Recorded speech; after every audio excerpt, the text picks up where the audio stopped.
Boni? Oo, na yun, Oo, sinisiraan oo. sila. Ako rin sinasabi nila na 12 ang pwesto. Alam nga namang, Di ilabas, wag yung puro ano lang. hindi. Dapat may So, ang ibig resibo. sabihin, yung iba yung side nila ang kung sinisiraan sila, sinisiraan din.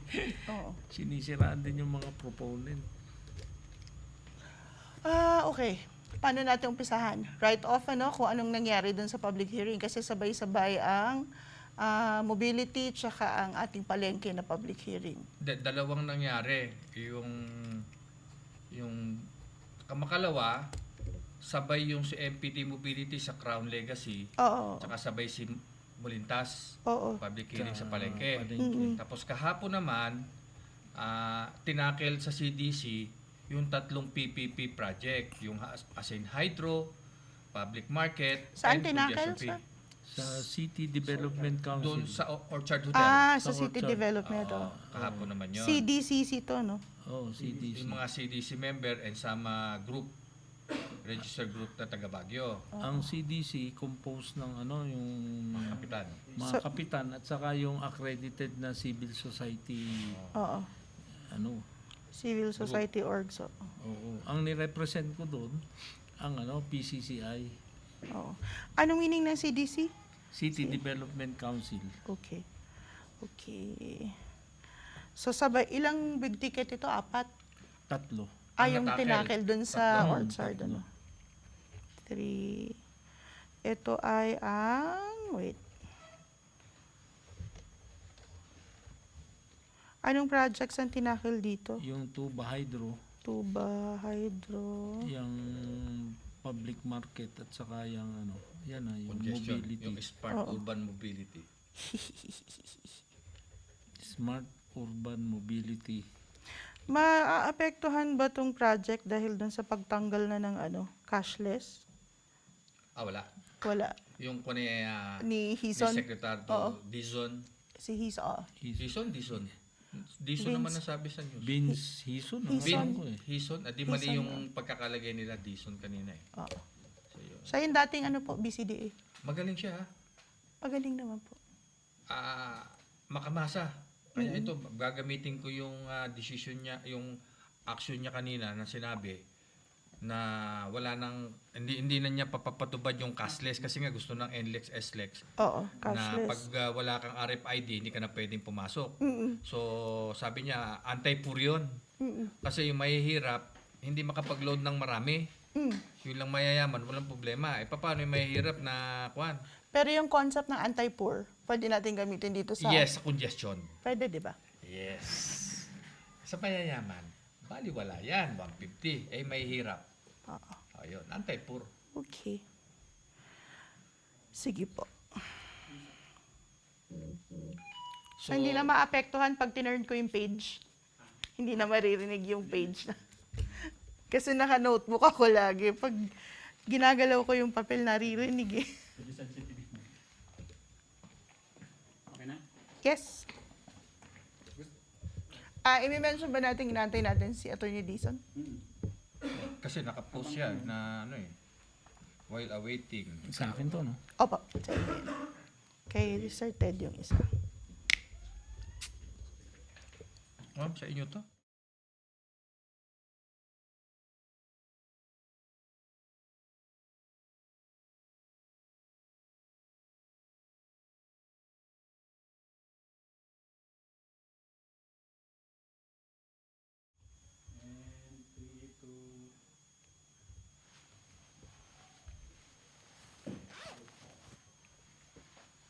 Buti, dumating si Mamalin. Hindi siya dapat Kadarating ko po. Magandang araw po sa ating lahat at sa lahat ng tagapanood at tagapakinig natin ngayon. We're on a special episode of The Breaking Point because of all the things that happened this week in the city of Baguio. Sabay-sabay pong tinalakay ang mga topics na malapit sa ating mga puso. At ngayon po, meron tayong 3 bigatin na panauhin. Inaantay po natin ang pagdating ng ating huling guest, pero meron na tayong 2 magigiting na panauhin ngayon. Umpisahan po natin kay Attorney Mososimo Abratique, ang ating presidente ng Bamarva. Siyempre, palengke ang pag-uusapan natin dito. at kung ano ang nangyari dito sa latest na public hearing. Nagbabalik naman po ang ating paborito, si Sir Ted Tan.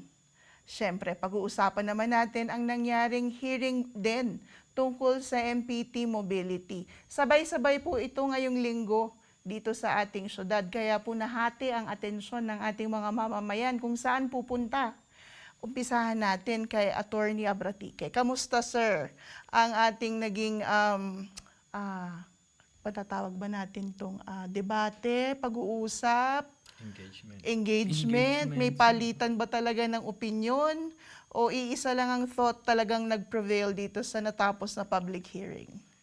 Magandang araw sa ating mga taga-subaybay nitong programang Breaking Point. Naging kagaya nga ng sinabi ni Malen, very busy itong linggong ito. Binanggit ko sa mga kasamahan ko, 2 araw na akong hindi nag-opisina kasi whole day yung unang yung ginanap na consultation. Tama, sir. Oo, whole day 'yon. Then yung pangalawa, yung meeting naman ng CDC kung saan tinalakay itong mga Big ticket projects big natin. ticket projects. Ang CDC po ay ang ating City Development Council. Dito po pinag-uusapan ang ating mga big ticket projects or itong ating mga PPP kung tawagin. Hindi lang big ticket projects ang pinag-uusapan sa CDC kasi naging kasama ako noon sa executive committee na binubuo ni Mayor, Vice Mayor, yung ABC natin at saka yung representative ng private sector bilang bilang head ng PCCI noon. So yung kagaya nung kahapon doon sa panghuling banda yung mga projects ng ating mga barangay, yung sabihin natin hindi big ticket. Oo. So kasama yan sa tinatalakay Pati ang mga project po sa mga barangay natin kasama Yes. dito. Yung annual investment plan ng city.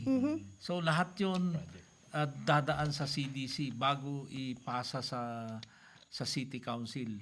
So sabay-sabay ito, sunod-sunod po ang Sunod-sunod. araw nito. Hindi na kayo nakapag-opisina. Yung ito sunod-sunod na to, Huwebes at saka Biyernes. Ganito po talaga ang sakripisyo ng mga advocates at mga naninilbihan sa ating syudad na hindi naman government employees. Sir Ted, kamusta naman po ang ating paboritong topic, ang ating MPT Mobility? Ayun, at talagang mainit, ma-aksyon yung mga nagdaang araw. Yung ginanap na consultation ng Smart Urban Mobility sa Crown Legacy nung the other day. At yung kahapon, yung tinakil yung mga 3 PPP proposed projects. Namely, yung Asin Hydro, Public Market Redevelopment, at yung pangatlo, ito na nga yung Smart Urban Mobility. Sige po. Doon sa CDC meeting nila. Pupuntahan natin ngayon nung huli tayong nag-usap. Sir, marami kang tanong at marami kang gustong i-clarify sa PPP Center mismo tsaka sa ating proponent. Ngayon, sir, nasagot ba ang mga tanong? Actually, itatanong ko sana personally at ready na isulat na ipapareceive ko sana. Ito po sa yung kanila. plano nating ipadala. Yes. At itatanong natin kung bakit yung track record. Yes. Nabasa ko yung announcement na magkakaroon ng consultation ang ating butihing konsehal na si Councilor Molintas nung nakaraang araw na Tama. ang guest daw nila ron ang mag-a-attend ay taga PPP Center. Sabi ko, doon ko na lang ibibigay yung Ito na sulat. ang panahon. Unfortunately, Zoom meeting lang ginawa ng mga taga PPP Center. Ay, naka-online. Kanya malamang bukas i-email ko na lang. Inaantay pa po natin ang isa nating guest, ang ating social media lawyer dahil napaka-popular po ng kanyang mga sinusulat sa social media. We're awaiting the arrival of Attorney Joel Dizon and anytime that happens, he will join the panel. Ngayon po, balikan natin si Attorney Abratique dahil itong usapang palengke. Kamusta, sir, yung naging forum? Talaga po bang nailabas ang sentimiento ng ating mga kasamahan o gaya ng sinasabi nila, umulit lang po ba ang mga issue? Parang walang bagong nailabas sa mga nangyayaring forum. kagaya na lang kahapon, inamin na rin ng ating butihing mayor na wala pa palang na-submit na mga dokumento. Kaya binawi nila yung motion to approve yung endorsement sana ng CDC patungo sa City Council. So wala pa yon, kaya kung ano yung ipine-present noon na proposal, yung pa rin ang yung pa rin ang napag-uusapan. Walang Is it a good bago. thing? Is it a bad thing? Or nag-stagnate na ba ang level ng discourse natin sa ganito lang? Or kailangan pa nating laliman? Kailangan pa bang intindihin? Naipahayag na nila yun. Ang hinihintay natin yung sinasabi nilang successful negotiation. Kasi Tayo pa po ba ang nagkulang o tayo na ang may inaantay na dapat nilang sagutin? tayo na, hindi tayo nagkulang eh. Inaantay natin yung kasagutan. Kasi laging ine-emphasize, dadaan tayo sa proseso. So tayo naman ay nakikiisa doon sa proseso, umaayon doon, kung tama lang yung proseso. Ano po ba ang implikasyon nung hindi pa pala na-submit ang mga papeles? Ano po bang papeles to? Tapos ano ang mangyayari pag hindi na-submit ito? Eh di wala pang approval. Hindi pa mai-endorso sa City Council. At ang City Council ang mag-a-approve nung project kung Ito po ba matutuloy. ay kailangang ma-submit sa City Council bago ang ating eleksyon? Hindi, wala naman timeline yan eh. Wala. Walang Pero timeline. mas maganda bang ngayon nila ito pagdesisyonan o mas magandang yung bagong konseho na? Sa tingin Sana. natin. Sana. Para hindi inaapura.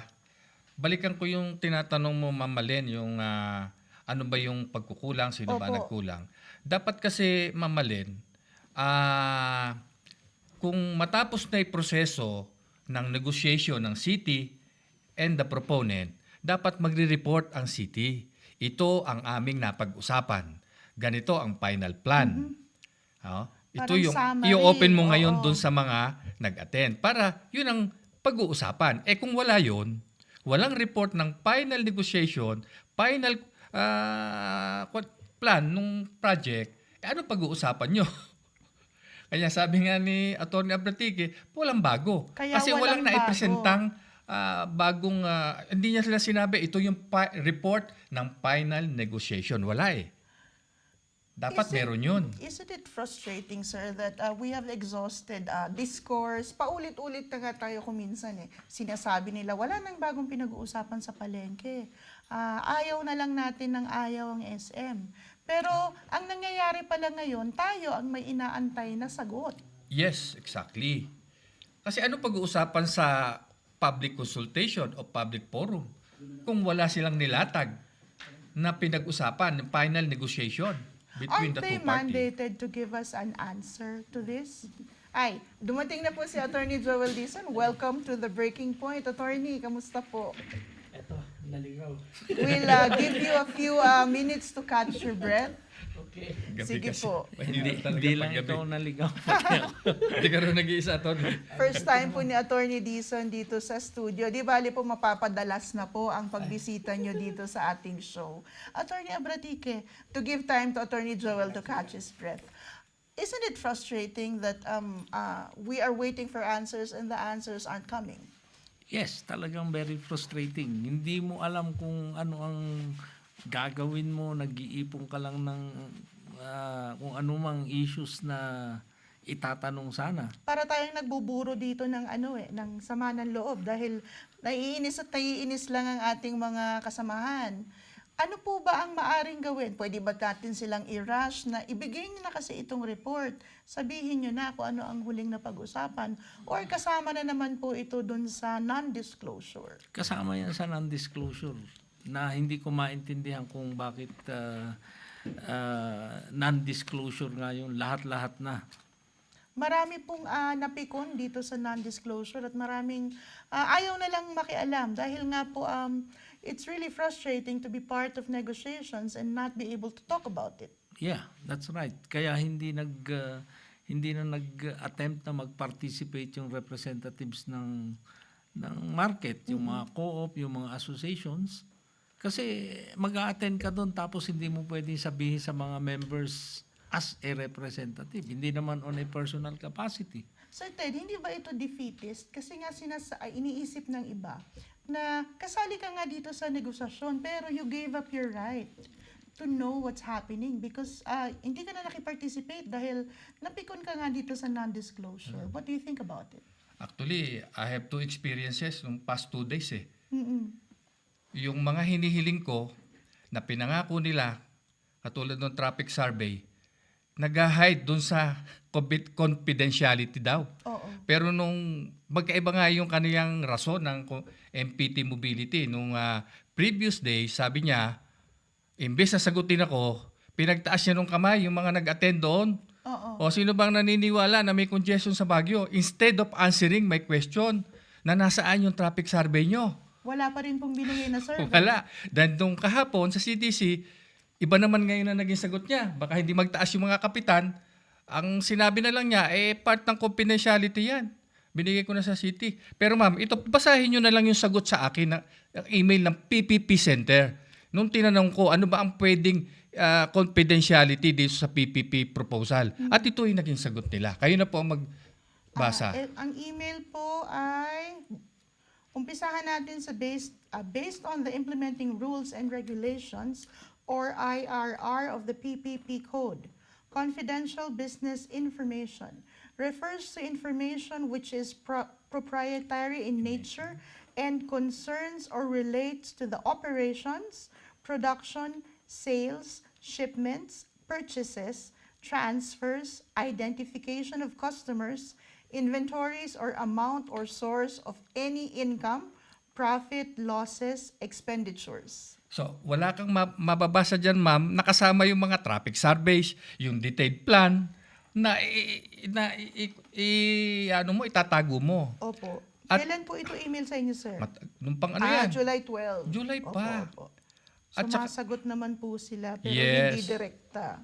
Yes. Para po kay Attorney Dizon, we're talking about two very important matters that transpired this week. Nagkasabay nga po ang ating public market, public consultation, tsaka itong sa MPT Mobility, kasunod naman po ng City Development Council meeting on the Tuba Hydro Project, the public market, and of course the MPT Mobility. Ang dami nyo pong followers sa Facebook dahil tuwang-tuwa ang ating mga kasamahan sa Baguio na kayo po ay nababasa nila ulit. Ano po ba ang opinion natin dito sa dalawang very contested projects na ito? Alam mo, Malin, nag-iingat ako sa pagsagot pagdating sa mga detalye ng negosasyon na ganyan. Kasi Siyempre po. ang nangyayari, kung papatulan mo yung mga issues na yan, then you are giving up a premise which I have not given up. For example, yung sa market, bakit natin pag-uusapan yung disclosure, bakit natin pag-uusapan yung timetable, bakit natin pag-uusapan, it presupposes na pumapayag na tayong ibigay yung public market natin sa isang public corporation, private corporation. If I do not agree with the primary premise, I will not participate in any of the subsequent discussions because precisely it is giving oxygen and legitimizing a point that I do not concede. Kapag ka naglakbay ka sa national highway na lang, anywhere, Baguio to Manila, parati mong madadaanan, pamilihang bayan ng Moncada, pamilihang bayan ng Tarlac, sa lahat ng bayan sa buong bansa yata, yung pamilihang bayan, local government, concern. Wala nang mas basic service pa siguro na maibibigay ang gobyerno sa taong bayan, kundi pagkain. Existential issue yan pagkain yan Bakit mo ibibigay sa private company? Maari silang magtayo ng mga supermart. Sa Manila, marami ng mga markets na privately owned. Yung Nepa-Q-Mart, privately owned yan. Pero yung mga public markets, hindi mo pwedeng ibigay yan dahil yan ang pinaka-fallback safety net ng mga tao na doon sila makakapunta na meron silang kasiguruhan na ang pagpapatakbo ng mga public market na yan is not profit-oriented. Kaya ayoko sumagot tungkol doon sa mga issues patungkol sa negotiation because I don't think there should be any negotiations going on at all. At all. So we To begin with. to begin begin with, with. we shouldn't even be talking about it. Yeah. Kumbaga tama si attorney. Ako rin agree sa iyo, attorney. Dito po nagkaroon tayo ng diskusyon dito sa MPT Mobility dahil binaba yung 250 proposed to 150 na daw. 150. Pero meron po kayong gustong ikwento sa atin, Engineer Ted. Ano po ba In itong short, nangyari? They keep changing just to appease siguro yung mga tao sa Baguio. Oo. Pero ang pagkakamali nila, Yung yung sa quota technicality, correct? yeah. Yung pagkakamali nila nung pagbaba, ay lalo lang silang nababaon. Na mali talaga itong proposal. Bakit mali yung kanilang pagbaba? Magandang pakinggan. Hindi na 250, 150 na lang, ano? Kailangan po ba tayo magpasalamat at binaba ito? Not at all. Kasi during the consultation or forum kahapon, tinanong ko yung kahapon si MPT Mobility at andoon nga si Mark De Leon. Kako, kayo na rin ang nagsabi nung previous consultation nyo na pagka ang congestion fee ay 100 to 150, walang mababawas sa sasakyan na pupunta sa CBD. Kasi bababa nga. Hanggang pinakita nila sa graph nila na pag 250 na ang singil, 20% ang mababawas sa sasakyan. Kanya malaking bawas daw mangyayari sa CBD area pag may congestion. Ngayon, kung wala palang mababawas sa 100 at 150 na congestion fee, bakit gagawin mo ngayong 150? Sila na rin nagsabi na walang mababawas. Why charging that to the Baguio people, to motorists of Baguio? Di useless din. Huwag ka na mag-charge ng congestion kung wala rin palang mababawas. At sila rin na rin ang nagpatunay sa survey nila. Yeah, it's funny. At ako, naniniwala ako doon sa sinasabi ngayon ng bago nating DOTR Secretary, Yes. na si Vince Hison.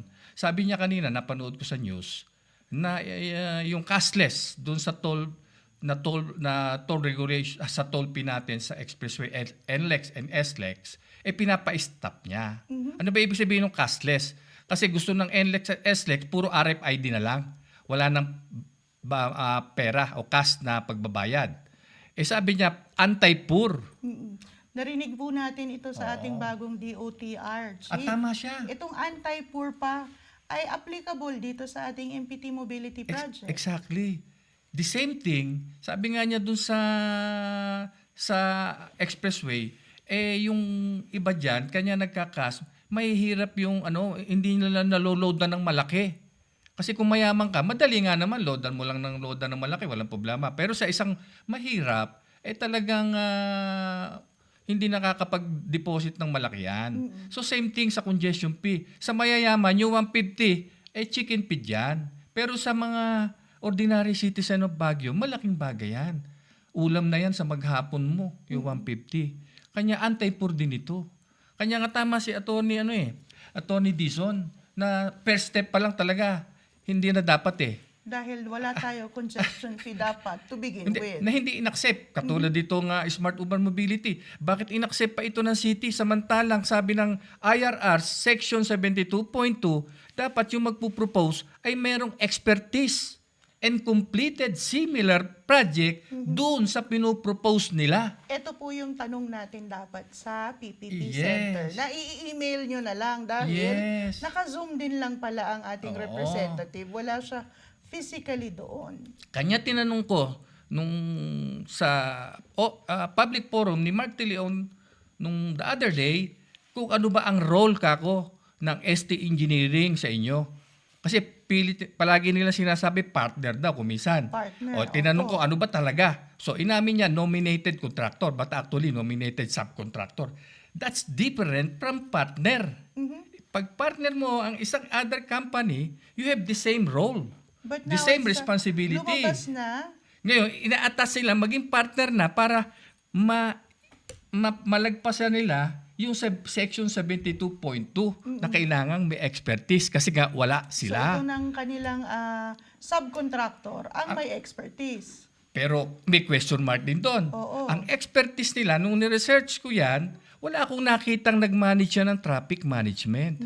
Only yung mga supply, operation, nung road pricing or for congestion fee. Supplier talaga sila. Yes. walang traffic management. Iba yung traffic management. Iba ang pagsasaliksik Yes. talaga ng isang TED-TAN. Kaya definitely, wala silang expertise. Kaya tama si Atty. Dizon, step 1 pa lang, wala na. Hindi na dapat pag-usapan yung step 2, step 3. Bakit Dahil papasok sa pa nga una naman doon? lang, Sa una pa lang, ala na, dismiss na. Rejected na dapat. dito naman po sa ating palengke, Atty. Abratike, nagkaroon na ng napakaraming sama ng loob at pinagdaanan na bashing ang ating mga public officials, pati po ang ating city administrator na si Sir Bonnie de la Peña. Inamin niya doon sa isang episode natin na his family has personally received backlash from this market negotiations. Kamusta naman po sa parte ninyo at sa mga kasamahan natin sa palengke? Kamusta po ang atmosphere? Is this topic successfully dividing our market people? Do they want a development? Do they want an SM? As to development, yes. They, in fact, pag babalikan mo, yung Bamarba mismo ang nag-request sa city na i-develop yung market. So let's clarify that. We are for development. Yes. So, I don't think they are divided as to pro-development and not developing the market.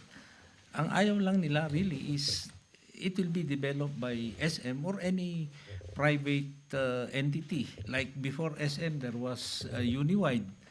So, nagkakaisa naman sa usaping yan. In fact, nung unang umupo si Mayor, we cooperated with the city na gumawa ng master plan.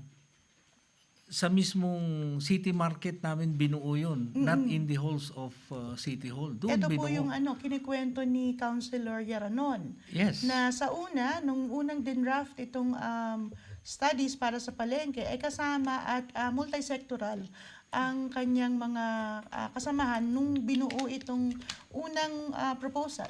Directly in-engage yung mga vendors. Nung una. That was, I think, August to The start of September. the term, yes. The start of the term. I We were happy clearly, kasi I remember that time. we are looking forward to yung gaganda yung palengke. And sinasabi nga, we have funds for that, sabi. Pero nung pumasok na ang nanalo na ang modality ng PPP, There is a medyo may question siguro doon yung modality ng PPP. Doon sa timeline na present, nauna nang tinanggap yung mga proposals ng Robinsons, ng SM. And then we were also forced to submit our own. We were already making an alternative design. Sa timeline, February yun sinubmit or earlier. The votation was made in July. Yung ipinasa yung resolution number 399. So July na yun. so may sariling proposal ang Bamarba. Meron, pero that's beside the point eh. Mamimili sila kung PPP, nandun na yung proposal ng Oo. anong magiging choice. Pag sinabi nilang city equity, then they will throw out yung lahat yung mga proposal. Pinag-aaralan na nila yun eh. They were already evaluating that. But of course, we're way past the things that happened before the original proposal, the multi-sectoral proposal na inihain, nagustuhan ng ating stakeholders, at napunta sa Robinsons, napunta sa SM. Ngayon po, we're on the brink of a Swiss challenge, correct? Not yet. Malayo Malayo pa yun. Kasi it has to pass through the CDC, evaluation ng CDC. So many steps more. Marami pa.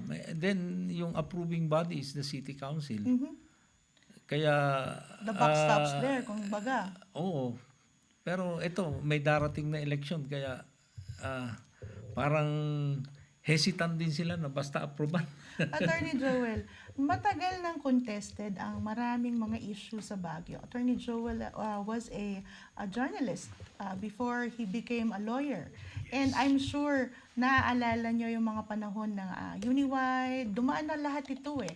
Do you think that history is repeating itself? It is. Dahil kung ano yung para ka nagsuot ng polo shirt niya na kapag mali yung unang butones, kahit na okay sa gitna, pagdating sa dulo banking pa rin. Oo. Pag mali talaga yung modality ng pag-develop ng Ng market, palengke. kahit anong gawin mo, hindi mo mapapaganda yan. Importante kasi alamin natin yung history ng PPP. Tama. Dati naman kasi, bagong ano lang yan bagong sistema lang ng pagpapatupad ng mga proyekto yan Nangyari lang yan nung matapos ang administrasyon ni President Cory Aquino. Yes. If you remember, when she became president after the EDSA revolution, she took over a bankrupt government. Bangkarote talaga, walang pera. But there was pressing need for better transportation systems, better market facilities, etc., etc. Kaya ang kagandahan noon, the private sector, without being asked, they voluntarily on their own silang lumalapit sa gobyerno and offering to fund, for example, yung mga extension ng mga elevated railway systems natin. Walang pera ang gobyerno para doon This is in 1986, Post 87. post-87, right after the Oo. EDSA revolution ito. Correct. Kaya yung public-private partnership was supposed to be a stopgap mode of undertaking these projects for the delivery of basic services by the government. But by definition, pag basic services, government alone must be the one to deliver that. What are basic services? Anything that has to do with our well-being, health, Basic. housing, transportation, all other frivolous things in life, yung luxuries, cars, private na yan. Pero yung pinaka-basic na Gobyerno to. pwedeng magkaroon ng simultaneous offering of these services. We have government hospitals, they may not be adequate, so you encourage mga private hospitals. Yan. We have government markets, kung hindi adequate, you encourage private markets. And even without doing so, the free enterprise system comes in. And talaga magkakaroon ng supplementation ng government efforts. Pero hindi mo pwedeng tanggalin yung government efforts kasi basic service yan What is happening is, imbis na pagandahin yung serbisyo, lahat ina-outsource na lamang. Pag ina-outsource mo yan, given na yan, na there is a profit, kumbaga there is a profit component in it, which is not illegal or immoral. Kasi every business has to make profit. Yeah. Except that there's no place for business in government. We have resources, we have expertise. Napakaganda ng Baguio Botanical Garden at yan ang sinagawa ng gobyerno lang. It's a top grosser, by the way. Wala. The entrance fee alone rakes in Correct. an adequate amount. Maaari naman natin ibigay sa Disneyland yan at sila na mag-develop. But it defeats the purpose. Yung asset ng gobyerno which forms part of the patrimony of the nation, pinamigay mo, walang mangyayari. The proposal, I believe, kasi naririnig ko na ang i-contest dito sa statement ni Atty. Dizon that parts of our market will still be owned and managed by our city. Ganun po ba ito, Attorney? Yun yung proposal, yun Oo, yung proposal. pine-present nila. Sinong magmamanage ng parking? SM. Anong imamanage ng city? Yung stalls. Yung market area. Kasi Yung may market area na ibibigay. tatlong structures ang pinresent nila. Isang market area, then ayaw nilang tawaging mall commercial area. Then the parking. Opo. So magkakatabi yan So it's a synergy between a private entity and the government. Ganun ang pinapalabas sa proposal. Yes, yun ang pinalalabas na talagang city ang magmamanage ng market. But the thing speaks for itself. Kung maganda ang management ng city sa ating city market, hindi natin inabot to yung state of, hindi pwedeng i-blame sa vendors yung current state ng The city current market. state of the city market has always been contentious kasi nga nandito na yung allegations ng corruption dahil ang daming taong meron daw multiple stalls. Pinamana na daw magmula sa kanilang lolo at lola hanggang sa 3rd, 4th, 5th generation itong mga stalls sa palengke. Wala daw malinaw na inventory, mabaho, madumi, lahat. Ano po ba ang estado ng ating palengke ngayon on your point of view? Dahil kung ang mga taga-Baguio ang tatanungin, may mga taong gustong-gusto yung atmosphere sa palengke because it will talk about arts, heritage, and culture. meron namang mga kababayan tayo na nagsasabing, oo, tama na. Ipaubaya na natin ito sa mga may alam mag-develop. So, para sa inyo, sir, what is the current state of the market and what does it need? Medyo congested yung market. Masyado yung vendors. Originally, ang market is mga 2,000 vendors. Ideally, yes. noon. Hindi, nung una. That's Nung the una. main market. Ano. Ngayon, we have ballooned to? Oo, 4,000. Remember, meron yung Hilltop Hotel. Tapa. Nung Opo. bumagsak yung Hilltop Hotel, so may blank space doon. That's after the earthquake. Oo. Yung mga entrepreneurs natin na nasa kalsada, nagtitinda sa sidewalk, ipinasok lahat doon. Kaya naging 4,000 yan. Naging dumami, naging congested. Pero notwithstanding, maganda pa rin yung ano, I mean, kung sasabihin mong madumi, relative din yung yun. O, yung wet, talagang basa, wet market. Pero yung feedback ng mga turista, malinis naman They yung... enjoy yung malinis naman character yung... ng market natin eh. Tama po. Ito yung word na gusto natin gamitin, character. It has character. Yes. Ano pa, sir? Hindi ka... Ito pong stall owners na ginawa ng negosyo, pinasublease na. Yung sublease, pinasublease ulit hanggang nanganak ng lease. Alam nila kung sinong nagpapasublease. Then why cancel it? Why not cancel Oh, it? why not cancel it? Pero... Is that a challenge? Yes. Parang yan na lang ginagawang scapegoat. Have they na- ever attempted to cancel it? I think merong ginawang ganon. Pero hindi naman nila ma-pinpoint kung sino talaga ang nagpapasublease. Ganyan ba katigas ang ulo ng ating mga tagapalengke? Hindi naman. Kasi sinasabi lang na may nagpapasublease. Pero maybe we could admit na merong ganon. Pero hindi ganon katalamak. Meaning, sasabihin nila 50% nagsasublease. Hindi naman ganun. Tapos yung minana ko yung yung stall. It's in my name. It was the store of my parents. Doon ako lumaki. Is that allowed? Na nag-pass on na? Ano, kasi you apply. Change of management. Ganyan. Ako, I'm a lawyer. Sinundan ako nung anak ko eh. Nag-lawyer din siya. So, yung mga nagtitinda ron, anong susundan nilang trabaho ng parents nila? Pag nawala yung parents nila, they take over the stall. Masama ba yun? Hindi naman. Kasi yun yung What do you think our market needs, attorney?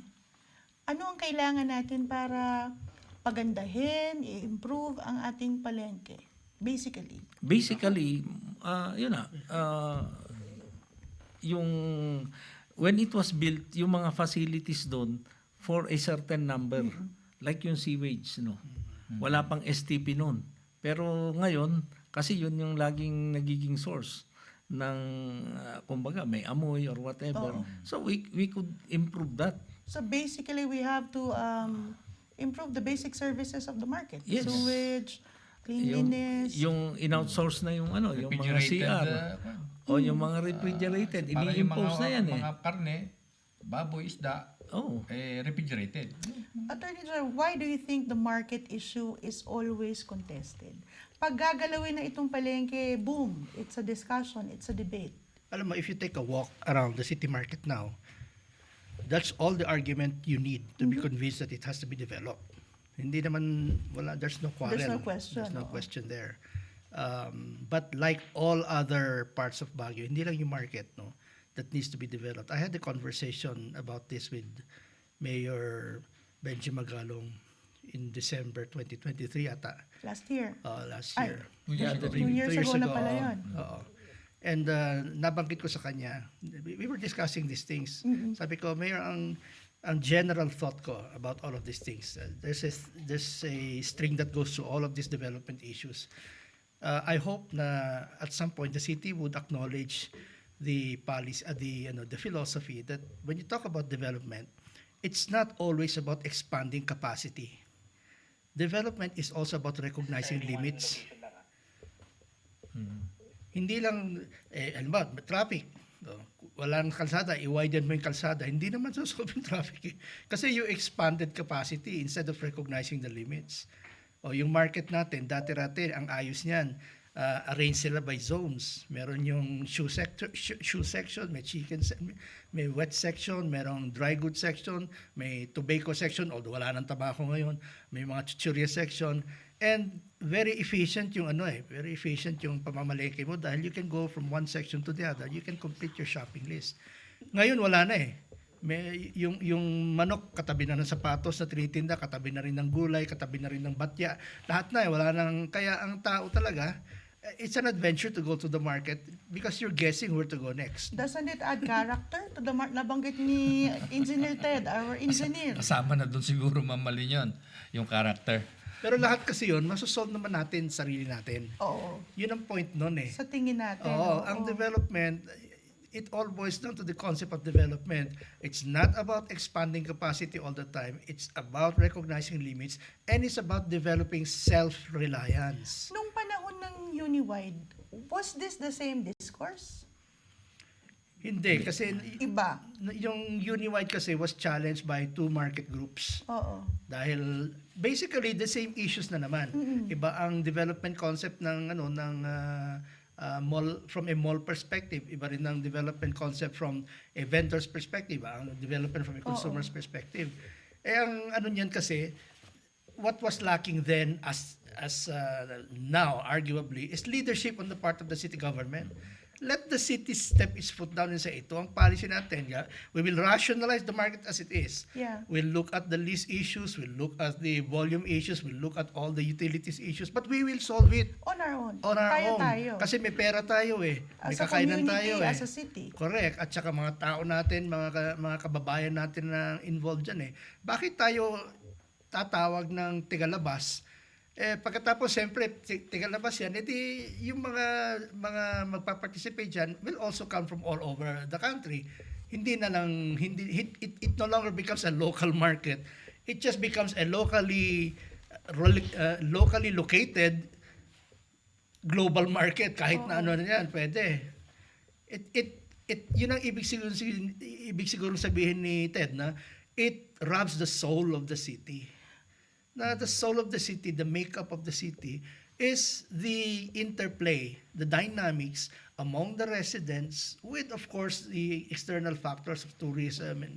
But most of all, the city must exist for itself primarily. And then it must make itself accessible, available to others from outside the city on the same terms that they make their cities available to us. Pag tayo pumunta sa ibang bayan, hindi naman natin pinakikialaman yung kanilang market doon kasi yan ang ibig sabihin ng autonomy ng bawat LGU eh. You're free to chart your own course. Marami pong hindi makapag-verbalize ng gusto nilang i-retain sa ating palengke.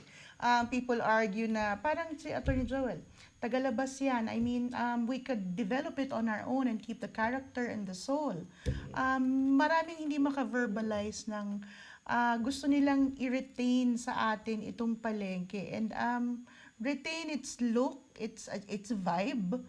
Ano ba sir ang sa tingin yung why is the market central to our existence as a city? Any of the gentlemen? Doon nang gagaling yung kinakain natin, yung kinabubuhay natin. There is nothing more existential of an issue than food. Yun, ganun kasimple. Kaya Lahat ng needs. lahat ng needs natin. Pasalubong ng turista, kasama din dyan. Hindi lang ng taga-Baguio. Hindi lang pagkain. Tsaka Dito how rin many nakakapag-usap ang mga tao pag namamalengke sila, di ba? This is where an exchange of ideas. Tapos, by 2.5 years, mawawala yan during construction. Magre-relocate naman daw po sa slaughter. Pero marami pong nagrereklamo. Yung sinabi nung isang vendor doon during the consultation, paano ikaw yung mamimili? Kung senior citizen ka pa, may bit-bit kang pinamili mo, 20 kilos. Lalakad ka paakyat, papunta sa jeepney terminal, napakalayo dito sa plaza. Can they walk from slaughter to plaza na may bit-bit, At saka uphill? why bother going to plaza? Hindi ka na mamimili doon. Marami namang meron sa Kayang. Alam mo, Ito na. meron kasang isang advantage ng local government unit is that it outlives the persons who make up the local government unit. mayors and congressmen come and go, councilors come and go, but the character of the city, yung personality ng city, nagpapatuloy yan. So hindi kailangan putol-putol and segmented yung development. Why don't we study the history of the market? As early as the 1980s, na-recognize talaga ng city na kulang yung market. Kulang yung the area has not increased, no? The number of consumers has increased algebraically. And hindi makakasabay kahit anong formula ang gawin ng city, hindi talaga nila mamimit volume-wise yung pangangailangan ng city for a market space. So, ang ginawa nila, they pioneered yung satellite market sa barangays. And that shot two birds with one stone. Okay? You discourage people from going into the central business as much as they can kung self-sufficient na yung mga communities. And also, once the communities are self-sufficient, you begin to develop new clusters. I'll give you an example, Malen. Alam mo yung Camp 7, because that's where I live, dati-rati liblib yan eh. That's the other side of town. Pero magpunta ka ngayon doon, pagdating doon sa yung bridge, una widen na into 4 sections, andun na yung Merrimart, ang dami ng bagong, may gas station na nga doon Sa eh. community in itself. Unthinkable yan 10-15 years ago. Oh, yeah. Now you can almost think of that as a self-contained community na. Halos lahat ng needs sila. Pwede na, may bangko na doon. May, yung BDO, meron. Lahat Doon din na ako sa lahat na eh. Parisas. Kaya ang nangyayari, karamihan ng mga residents na nanggagaling doon, hindi na rin lumalabas ng That was due to the foresight of leaders of our past, city leaders in the past, beginning from the 80s, 90s, na talagang you decluster the city. Ngayon, That's ginagawa the natin, decongestion na naisip nila nung time na yon. all roads lead to CBD, tas aangal tayong congested. Yung kasi yung concept natin eh. Radial yan, nakasentro lahat eh. Bakit hindi natin kasi pag-aralan yung ginagawa ng mga nauna sa atin na meron din naman silang wisdom. Tuwing may bagong salta, change court, ika nila. Magbabago na naman yung Change plan. Samantalang the city as a person in itself, kasi the city is a corporate person by itself. Merong right of continuity, it succeeds itself. Longer than corporations 50 years lang eh. LGU talagang ad infinitum. Forever na. Hanggang buhay tayo dyan. So yung gagawin mong programa ngayon, kung maganda ang simulain, talagang tatamasahin ng mga susunod na generasyon yung kagandahan nun. Kung On the- hahayaan Yes. ng ating mga leaders na i-continue ang mga tinapos noon at Parang ipagpatuloy. dugtungan. At saka Continuity dapat. Continue. To make an effort na intindihin paano ba nila paano yun nila, how did they resolve the issue then, what was the vision that they had way back then, and then if you need to update that vision and follow up on that vision. Pero like I said, in city planning, it doesn't matter whether we go this way or that way. What matters is we go one way. Hindi yung every time merong transition, nag-iibang kanya-kanyang Naging two-way na yung one way. papugihan eh. Bawat bagong set of officials, iba na naman ang perspective Siyempre nila. po, ang ating mga bagong opisyal ay dapat mas matalino kesa dun sa mga nauna. Ganyan po ang contest ngayon. Meron po tayong mga comments dito. Talagang nire-reserve ako itong isang to para kay Engineer Ted. Sabi po ni... Taga-Baguio yan o troll? Hindi po natin malalaman kaagad, pero basahin na lang din natin. Grabe kung sukin troll. Marami po, opo. Sige po. Ang sinasabi ni Yelp ay puro kontra, wala namang maisuggest na viable solution. Pangalawa, sabi ni Charlie, ang congestion fee ay isang investment sa ating future ng Baguio para mas maayos at mas sustainable ang transport system. Unahin ko yung first, sabi niya, Puro kontra, wala namang maisuggest na viable solution. Sinigundahan naman ng, ito po ang isa, grabe naman kayo, kasama siguro ako dito. Baka kayo ang walang maisip kung hindi maging antay na lang hindi ho ba? So tayo po ba ay kontrapelo talaga o pinag-uusapan lang natin ito? Yung mga nagsasabi niyan, Marlene, they're guilty of the very thing that they're saying. Yung mga sabi, kayo kontra lang, wala naman kayo binibigay na solusyon. Yung mga tumutulig sa amin, kumukontra, meron ba silang solusyon na binibigay? Wala Ayan rin po naman ang eh. sagot ni Attorney Dizon. Engineer Ted, ang sagot ko dyan, Investment definitely, ito. yung nag-comments na yan, hindi taga Baguio. Dahil kung taga Baguio yan, malalaman niya na marami na tayong pinrovide na alternative solution dyan sa congestion charge. Ano yung mga alternative? Number 1, create more parking space for our tourists. Kasi ma'am, ang problema natin, hindi naman katulad ng problema sa Singapore. Hindi katulad ng problema sa New York na pinagyayabang nila may congestion. Ito po ba ang ating New York solution? Yung sa Singapore at New York, iba yung mga problema nila. Wala silang turista na katulad sa atin na nagdadala ng libu-libong sasakyan. Ang turista ng Singapore, naka-aeroplano, karamihan yan. Kanya wala silang problema sa tourist vehicles. Ang Baguio, ang problema, distinct yan sa other cities. Ang problema natin, thousands of tourist vehicles na nagpupunta sa atin during holidays, like yung Panagbinga, Christmas holidays. At dapat akmang solusyon para doon. Ano akmang solusyon? Parking facilities, bigyan mo sila para hindi sila ikot ng ikot naghahanap ng parkingan that congest our roads. Meron po yatang proposal para sa collapsible parking. Whatever is the structure, kung tayo, susuportahan natin yan. Yung sinasabi nilang collapsible na metal framing, mas madali kasing gawin yan kaysa sa reinforced concrete. Oo. So, ang sa akin lang, i-maximize. Kung meron tayong open space na pwedeng paglagyan ng parking, i-maximize na yung height ng building.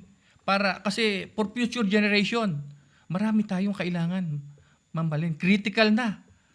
Ang kailangan na natin siguro, at least ako, masaya na ako, may ma-create lang ang city na 3,000 to 5,000. Huwag na natin pag-usapan yung 20,000 para mahirap. Kailangan No, talaga yung realidad na lang. Oo. Oo, yung meron na lang. Kung ano ang pwede. Yes.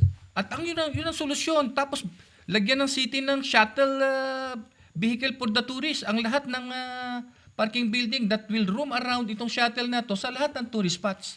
Para yung turista, sarili lang nilang dala na hindi na vehicle in going to our tourist spots that will decongest our city roads. Meron po tayong mga kasamahan sa Kamdas na may hawak na mga taxi franchises. Paano po ba aapektuhan ng ating mga taxi drivers dito at operators? About dun sa congestion Sa charge. congestion charge Not natin. only sa taxi. Kamusta pala sa mga kasamahan natin sa Kamdas? Not only ma'am sa taxi, pati motorcycle, may charge na 50. Ayun Kanya nga kung po ang nagpapagrab problema. ka, plus 50 pesos yun. Sa taxi naman, plus 50 din. Kanya nga anti-poor eh. Anti-poor ito. Ito po ang bagong word ngayon anti-poor. Anti-poor. At this, para sa akin, I classified this as a business proposal, itong congestion charge. Directly affected ang ating operators ito, pati ang ating drivers. Mag-aaway yung sigurado, yung taxi driver, tsaka pasahero. Pero Sabihin ito nung, naman po papasok ang window hour dahil nga po, kung ayaw mong ma-congestion fee, wag kang dadaan dun. ma'am, kung may klase ka ba ng 8 o'clock, 9 o'clock, pwede mo ba sabihin sa teacher, Teacher, may congestion sa ganyang oras, mamaya na lang yung klase natin. Parang bahala na tayo sa buhay natin. O, Pag kung- gano'n ang ang Ngayon, ikaw may emergency ka sa... patakaran, ikaw may emergency ka. Ha? Sabihin mo, after 2 hours ka na lang mga anak, misis. Kasi may congestion ngayong umaga, Ito yung ngayong mga hapon. senaryo na So, ano kasi sa sentro? Oo, kung ililipat nila yung Justice Hall, okay lang sa akin. Oh, yan. Yan. Kaso 8:30 yung hearing. Correct. City Hall, Justice Hall, eskwelahan, hospital, public market. Nasagot ba ito nung public hearing kung paano yung mga ganitong sitwasyon? Ma'am, limited nga lang yung magtanong ka doon eh. Ako, Sinabi na po ba nila kung anong expansion ng CBD ang gagawin nila? eto na. Yan ang additional So, nila. ang buong- Six tourist spots dinagdag. O wala na No? tayong, lahat na ay CBD. Halos na, practically yan, mangyayari. The whole city, The whole may city. congestion. Para Sabi nila, napakalaki ng lungsod natin. So, pero sabi nila, pang turista lang daw yon. Naku, yun paano kung naman yung pala. sasakyan mo, binili mo sa Manila? O, Di di naka-register bayad ka. dyan, Manila. Very complicated. Kanya, lalo nilang inaayos, lalong nababaon sa problema itong proposal na to. si Atty. Abratique po, may bago bang naibahagi ang ating representante mula sa SM? Wala naman, hindi sila nagsasalita eh. Ay, bakit naman daw po? Hindi ko Nasa alam. non-disclosure, Hindi, yung ang nagpe-present is always the the city. representative. Oo. Dapat sila ang mag-present ng kanilang Wala po bang proposal. nag-attempt magtanong Magtanong. doon directly sa SM? Wala namang... Kasi hindi sila nagpe-present, so anong itatanong namin? Mm-mm. Time and again, sumasagot yung SM, pero mostly wala eh. They offer no viable solutions or answers, or they offer no new They pass it update. on. Like for example, yung relocation, which is a big issue, ano? Mm-hmm. And the city recognized na ano naman, justified or talagang tama naman yung issue na yun, no? Yung ililipat mo Sa slaughter sa na. slaughter. Ang sagot is that is a problem ng ng city. So labas Labas sila kami dyan. diyan. O labas kami diyan. Dahil So kami bahala ay kayo diyan. magtatayo kami ng Oh, what something dito, bahala kayong mag-relocate. Ganun ba? Hindi, sila ang gagawa ng relocation. Pero as to The how and the what and the why, how. oo, paano yun, how will it affect? That's the problem of the city. Sila ang bahalang mag-relocate. Whatever problems arise, kasi the city will manage the market, the city will manage the vendors, the city will manage everything. Yung tanong They po will na just put up the building. Parang ganun lang eh. paano po ang mga produkto ng ating mga vendors kung SM has it all for you? Yun nga yung You got tenant. it all, di ba sabi niya? Oo, Yun yung tenant- or they will tenant get it list. all. Alam mo, may nung bago yan nag-craft sila ng 34 terms and isa yun. Mm-mm. Pero hanggang ngayon hindi sinasabi kung ano na pag-usapan. Yung final Kaya ayaw ko Report, nang banggitin yung NDA pero hindi namin alam kung ano bang napag-usapan nila doon. Sir, dito sa pagdidesisyon ng City Council, sigurado tayong baka hindi umabot ito sa ating present composition ngayon dahil ilang linggo na lang naman. Opo. Ma'am, pwede rin nila itong magawa ng action. Kung Ang nakikita ko dito, ma'am, Malen, kung mamadaliin. kasi ang bola ngayon as of now, parang pinapalabas nila nasa CDC. Meaning, i-assume natin, tapos na yung negosasyon. May final negotiation na. assuming, Kanya oo. nga naghihintay tayo ng report, wala na. Anyway, kung nasa CDC na ma'am ang bola, katulad nung kahapon, gusto na nilang ipasa sa CDC pero nagkamali ata sila ng procedure, kanya binawi. So anytime, the ball will go to City Council. At yung tanong nyo na sino magdidesisyon niyan, kung maibigay na sa City Council, ako malamang didesisyonan nito kung nasa City Council na ay after election. In between ng after election at saka yung assumption ng newly elected official. At madali na sila mag-decide nun kasi Tapos na. magalit man ang tao, tapos na election. So nakikinitan yung ganito ang Sana pwedeng nga. scenario. Sana, wag sa ganong period sila magdesisyon. Dapat bigyan halaga nila yung bagong halal na opisyal sana ng Baguio. Pero the ball is at their hands. Of course, it will weigh heavily. Lahat itong Midnight issue na to ay magiging election issue dahil nalalapit na ang ating kampanya sa lokal. Of course, the market and the mobility, smart MPT mobility will be an issue. Like in the past elections na naging issue ang palengke at ang mga mabibigat na issue. Nagkataon naman ngayon na we're right smack in the middle of a midterm election. Attorney Dizon, how do you think this will weigh heavily on our citizenry? Naiintindihan na kaya ng ating mga kababayan kung ano talaga ang mangyayari? Ako matagal na akong nag-give up dun sa mga public consultations na yan kaya hindi na ako nag-a-attend eh. Do you think it's Kasi wala alam- siyang I am, effect? hindi sa walang effect. It was never designed to have any effect or to have any consequence whatsoever. Kapag ka talagang meron ng napiling direksyon na gawin ang liderato ng city, kahit anong balik-balikta rin ang gawin mo dyan, nothing will stop them from pursuing what they have purpose to pursue no matter what. Kaya ang maaari lang magawa natin dyan is to exercise the highest power that we wield. And that is, I cannot speak for everybody, but I will exercise my highest power of my one vote. Yun lamang. Kaya ang ginagawa ko sa akin from a personal standpoint, yung sa market, I have certain views to air about that, or yung sa mobility and transportation, congestion and all of that. I'm not looking to convince the leaders anymore. I'm not looking to convince the politicians anymore. All I'm doing is just educating as much as I can the people that I have influence over and just explaining the issues to them. and then leaving it to their discretion because the people I trust, the officials I don't. Kaya sa akin hayaan mo na yung public consultation na yan. Ilang beses na ako nag-attend sa public So consultation. informed choice ang gusto Oo, nating ipakita ang- sa ating mga kababayan. Ultimately, ang magdidesisyon yan pa rin ang mga taong bayan. At yun kasi, willing akong tanggapin yun Pag nagkamali ang taong bayan at hinalal nila yung taong mag-a-approve pa rin ng mga yan, tatanggapin ko yun Nasa history ba Oo, ng tatanggapin yan Baguio na nagkakamali tayo ng hinahalal? You know, thankfully, maganda naman ang history ng Baguio. If you study the political history of Baguio, many officials have really been, even during the height of martial law, they were still responsive to public opinion. Okay? Kaya nga hindi makapasok-pasok ang casino. Then ngayon hindi na, I would not bet anymore. let's na hindi na not, makapasok ang casino sa Let's Baguio. not be too sure because Oo. there are whispers of a casino. Pero noong araw kasi, kahit pa paano may delikadesa pa ang mga opisyal. Alam nilang kapag ayaw ng tao. Kahit papaano noon. Oo. Ngayon po, Kasi merong expression, this is, karamihan sa inyo, bata pat hindi ninyo inabutan ito.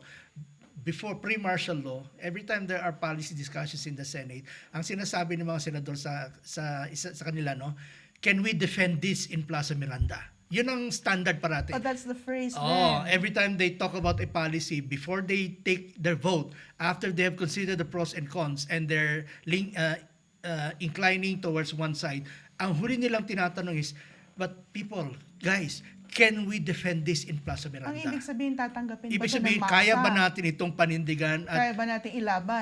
handa ba tayong humarap sa mga tao at sabihin ito? Okay? Ngayon, I don't know kung ganun pa rin ang mentality ng mga city officials natin. Unang-una kasi, pwede ba natin sabihin, can we defend this in Malcolm Square? Yung Malcolm Square natin ngayon, buti nga binalik pa sa more or less public plaza yung itsura niya. But that should be the ultimate standard pa rin sana. Kung gusto natin talagang ibalik ang dignidad, ibalik ang yung dating kainaman ng pamamahala sa Baguio, ibalik natin yung standard as a people, let's bear down on the people that we vote so that they will return to that highest standard. Yung salus populi es suprema lex de. The welfare of the people is the highest law. What was the last protest that the Baguio people went to the streets for? On a massive scale, dalawa. Yung isa, yung tuition, yung against casino, at saka of course, yung regular na protesta ng mga estudyante against tuition fees. Alam mo, just applying the brakes on tuition fees, whether you like, tumataas pa rin, but without those, malaking The last Nagkakaroon protest ng- that I remember was led by the late Bishop Senson, and it was against SM City Baguio when the trees were felled. and they won in the Supreme Court. They did.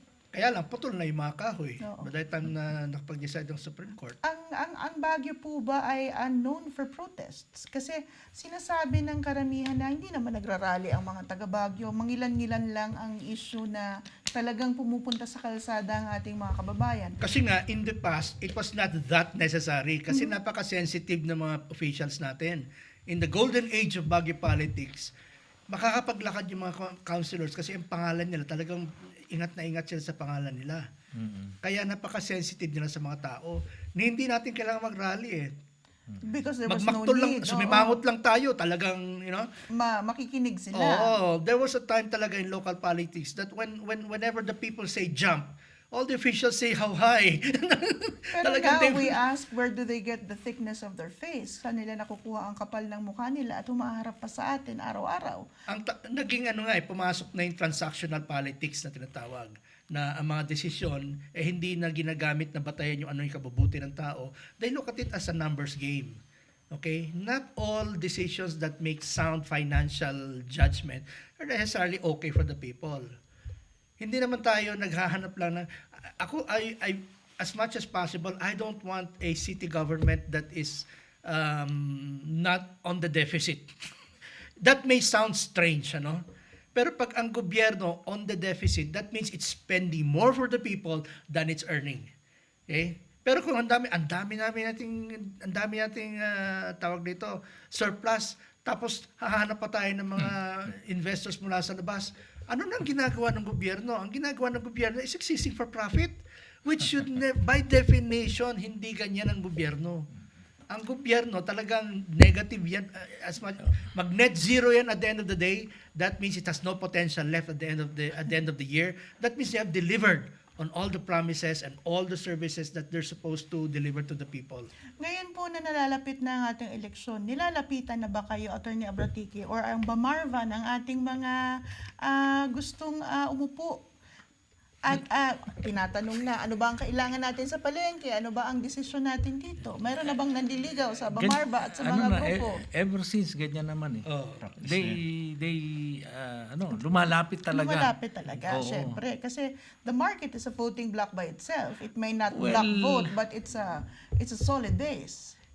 Well, yung solid base, sinasabi nila hindi kayang divided ang market, hindi kaya magpalabas ng ganyan. So, in fact, ang casualty ng itong issue sa market is yung pagkawala ng barangay Bagong Lipunan. So, noon masasabi natin na isang force or block yung market. Bailiwick. Oo, bailiwick yun. Pero nung nawala na itong barangay na to, Hindi naman nawala in the sense na Ay. na-dissolve yan. Nawala ng mga officers, nawala ng pero it exists sa listahan ng DILG. oo.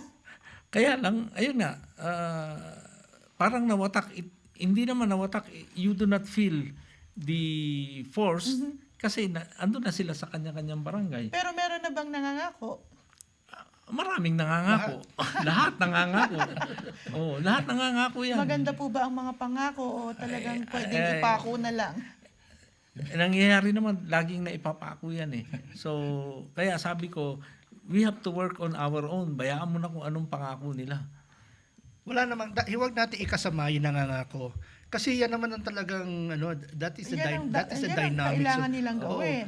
Kung meron talagang liligaw sa akin for my vote, pahirapan ko talaga. You want my vote, then you listen to me. That's exactly how democracy works. Kasi hindi tayo direct democracy eh. Hindi tayo, sinong may gustong market development, taas ang kamay. Mali yun eh. That's a direct democracy. We are a representative democracy. We elect people that we hope would stand by our principles as we have made them feel during the campaign. So that pagka merong importanteng decision na kailangan affected ang lahat ng Baguio, hindi mo kailangan ipatawag lahat yung 400,000 people na taga Baguio. Kausapin mo lang yung 12 tao na kumakatawan dun sa 400,000 people, then you will get the distillate of the people's sentiment and grievances. Ang dapat hindi masira, yung relation na yun between the constituency and the leadership.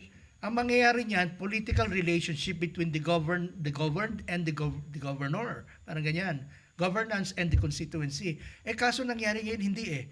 Every time there's policy being considered, excluded na ang tao, nag-uusap-usap sa City Hall na lang, transactional politics nga. Why? Kasi they're looking to improve the financial standings of the city. They're aiming to become the number one LGU na nakipag-contest sa iba't ibang LGU. Sa akin, hindi importante yan eh. Kahit walang award yung city government natin, basta masaya ang tao at napagsisilbihan ng mga tao, hayaan mo na yung award, mapunta na sa ibang LGU yan. Basta ang importante, yung basic purpose ng government, masundan nila at mapanagutan nila ang kanilang responsibilidad sa mga taong naghalal sa kanila. At yung paghahalal natin sa kanila, we only get to make a decision once every 3 years. Kaya talagang wala nang mas mahalaga pa at wala nang mas importante pa kaysa doon sa isang boto ng bawat botante. Nabuo nyo na po ba ang inyong personal slate, Attorney Dizon? Kulang pa ako ng tatlong counselor yata. Naku, manligaw na po yung tatlong natitirang Kulang pa ako. tatlong Apat tatlo yata na lang pa, pong apat pa. slot ang natitira sa... Pero naka-decide na ako sa mayor, vice mayor, Decided congressman. na. Decided na ako. And I Hindi, will- wala nang urungan. Yun na Wala yun. na. I will publish my personal slate. Pero not to be accused na I'm campaigning for everybody, no? I'll publish it on election dates after I have voted. I will tell Aabangan people, these are the natin people I yan. voted for. Oo, tama.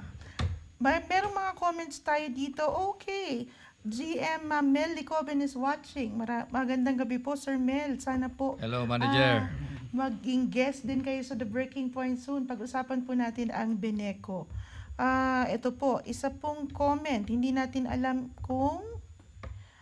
kaya wag po nating suportahan ang mga politiko na pabor at play safe sa issue ng mobility fee or congestion charge.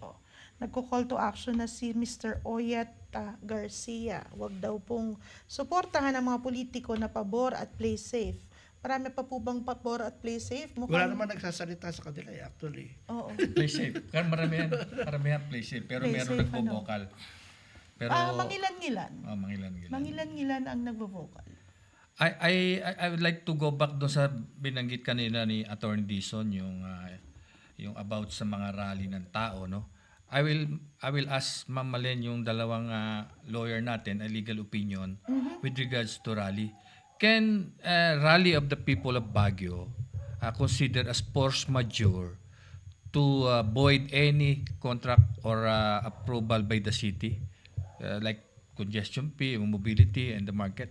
Can this rally of the people consider You mean as a force majeure to void yung the act of going to the streets and protesting to against void yung an issue? agreement by the city government and some private The legal property? opinion of our two lawyers here. Hindi. Sapat na ba yun para mabago ang Hindi desisyon? magiging sapat yun dahil ang kontrata is between the government and a private partner.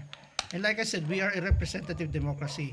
Kapag yung mga representante natin ay pumirma sa ating in our behalf, kahit na hindi tayo sang-ayon, we are bound by that. Paano po itong naiisip ng ating mga kababayan? I think maraming issues noon. Tapos kumakalat ng signature campaign, isasubmit ang petition, isasubmit sa council, sasubmit sa office of the president. May mga issues na nagkaroon ng ganito Those are all attempts to bear down on the opinion of the representative. Just To reminding pressure. to pressure them na ito ang sentiment namin. And if you are a true consensus builder, then you would be sensitive to what we feel. We voted you in office, no? But even that is arguable, no? Kasi kahit na hindi kita binoto, may karapatan pa rin akong sabihin sa inyo, ito ang aking saloobin. But like in fact, I wrote an article dedicated for this purpose alone. Sabi ko noon, the time to speak is now. Sapagkat pag ito'y lumusot at naging public-private partnership project, you can no longer stop it. Correct. Kahit ang makakapaghinto na lang yan, Supreme Court. Correct. Wala na tayong magagawa. Kaya kung meron mang panahon para i-exert natin ang influence natin, because hindi naman natin pwedeng diktahan kasi mga councilors natin na itong iboto nyo, wag nyo iboto. Ang maaari lang natin sabihin is ipaalam natin kung gaano tayo karami na ganitong nararamdaman, nasa kanila na kung kinoconsider nilang importante yung nararamdaman natin. Or kung sa kanilang pananaw, wala silang pakialam sapagkat meron silang transactional considerations that's not where the people do not figure in the equation. Kapag gano'n ang nangyari, anong magagawa natin? Wala, kasi demokrasya tayo Para kay Atty. Abradike. Merong isang we attempted this. So, yung rally, yung petition, yun nga, expression ng inyong opinion na hopefully mababago yung kanilang pananaw or yung kanilang tinatahak na direksyon. So, we attempted a people's initiative. Yun ang direct na pwedeng gawin. A Kaya People's lang Initiative. Nangyari to sa Jadewell. Tsaka sa...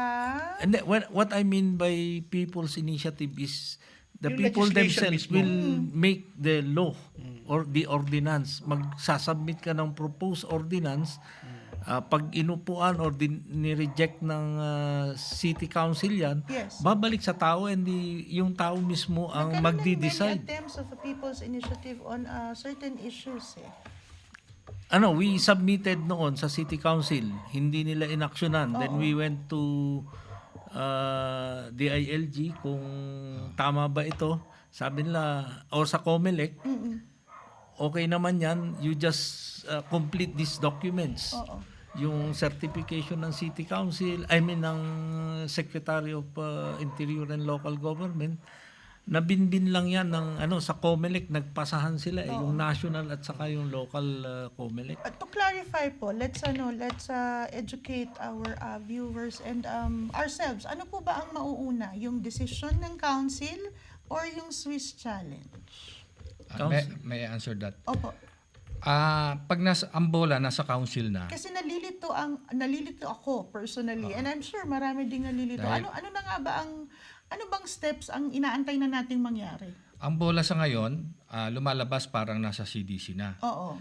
So pag nilipat na yung bola ng decision making ay sa City Council, whether to approve or disapprove, at ito ay scenario, no? Number 1 ay naprubahan, automatically kahit sinong maging mayor, hindi na nila mabibito ito Inaprobohan ng council. council. Hindi na ito mabibito ng mayor as what the PPP guidelines said. So Kaya once sabi approved ni by the Atty. council, Dizon, it will carry. yeah, protektado na to kahit sinong bagong mayor. Just in case lang, scenario again, number 1, iba yung mayor na Opo. at ayaw niya ito, pero naaprubahan ng council bago siya umupo. Tapos na bola. Tapos ang boxing. At tapos na. Oo, protected dito. So mabigat, the council decision will weigh heavily on this. Kanya ako may tanong ulit, seek the opinion of our two lawyers, Mamalin. How about, sabi nyo nga, hindi pwedeng to ng rally, but if it was indicated in the proposal of that PPP project na they will consider as force majeure itong rally ng mamamayan to void yung kanilang agreement. Kung na-incorporate doon sa kanilang proposal, nakasama doon, na binanggit yun as part of ma-stop yung agreement na yun. Can that be a valid grounds? So, Ganito kasi yan. Kaya maraming nalilito dito sa proseso nito. Kasi ang daming levels of approval eh. Ang daming steps to be taken. Kaya nga sabi, let's linawin natin ano. Where are we now? Unang-una, yung proposal na yan, hindi yan sinabit sa City Council. Sinabit yan sa PPP Center. correct. Tapos from the PP Center, meron na silang criteria. Pinag-aaralan na kung mahaba yung criteria niyan. Tapos kapag pumasa yung proponent, no, ipapasa ngayon ng PPP sa local government unit, which is the implementing agency. Yung implementing agency ngayon ang kumbaga kakaliskisan nila yung proposal and then mag-e-enter ng negotiations with the proponent. Pag nagkaayos-ayos na at naggandahan ng city, tinanggap ng proponent yung suggestion ng city, tinanggap din ng city yung proposal ng proponent, magkakaroon ng unang-unang approval. Magiging approved proponent. Approval na yon OPS. Bibigyan sila ng OPS. Pag nakuha na nila yon, then pupunta doon sa point na Swiss challenge na tinatawag. If there are other agents, other entities there that can meet the terms and conditions as set by the city and the proponent in their negotiations, pag merong nakatapat doon, bibigyan ng right of first refusal yung proponent na hindi niya kailangan talunin yung competitive bid. Tapatan lang niya, magiging kanya yon. O pag nakuha niya, na-eliminate niya yung challenge, so kanya na yung kontrata, no? It will go now to the City Council. The City Council will get the endorsements of the City Development Council, etc. Yung approval ng City Council is not whether to accept the project or not. Accepted na yung project from the time na nag-negotiate siya at nanalo sa Swiss Challenge eh. So what will they Yung decide approval on? ng City Council is only to authorize the mayor to enter into the contract already. Yun ang... So the vote of the council is whether or not they will allow the chief executive to Oo. enter into a MOA. Yes, kaya pag inayawan ng City Council yan, sila ang may veto, hindi yung mayor eh. Kasi pag in-approve ng City Council yan, under the PPP guidelines, hindi pwedeng kontrahin ng isang tao, not the mayor. Yeah. Ang ultimate na diyan, yung tao pa rin kasi representative ng tao, yung City Council. Ganong kahalaga Ang council. ang City Council. Kaya Dahil policy matter yan eh. Atty, nasa listahan na ba ako nung listahan? Tatanong ko pa yung spelling ng mga pangalan ninyo eh. Dagdagan ko lang yung sinabi ni Atty. Sige, Dizon sir. para alam ng mga CDC member natin. Ano ba yung papel nila? Kasi kanya-kanya sila ng papel. Ang papel ng City Council ngayon, ng member ng CDC, ay tingnan kung align ba itong proposal sa CDC Plan of Baguio. Kanya nga CDC. Ang City Development Plan, meron ang city. Kanya, yun ang titingnan ng lahat ng membro ng CDC kung yung bang merong plan ng city ay align dun sa proposal. Kasi kung walang alignment, dapat dismiss yun. Rejected yun. Ewan ko kung pinapractice yun. Nung nag-attend kami ni Atty. Abratique, wala akong nakitang binigay ang city na itong project na ito align dito sa CDC plan. Verbally lang. Pero dapat yun, may black and white. May hard copy yan. Na hindi basta sasabihin lang na align. Anong klaseng plano ba yung nag-a-align dun sa pinropose? Kasi kung hindi nag-align, dapat yun i-dismiss ng lahat ng city council member. Katunayan, nung ang city naglalahad sila ng yung mga priority projects. Yun, mga ganyan. Ayun, di ba? Kaya nandun yung development ng market, yung traffic. Kung natatandaan nyo, may pinresent sila. Nung una, ang mga projects na ito dapat solicited. Hindi pwedeng maging subject ng unsolicited. Kasi kagaya ng sinabi ni Attorney Joel, ito yung mga basic needs ng ng taong bayan.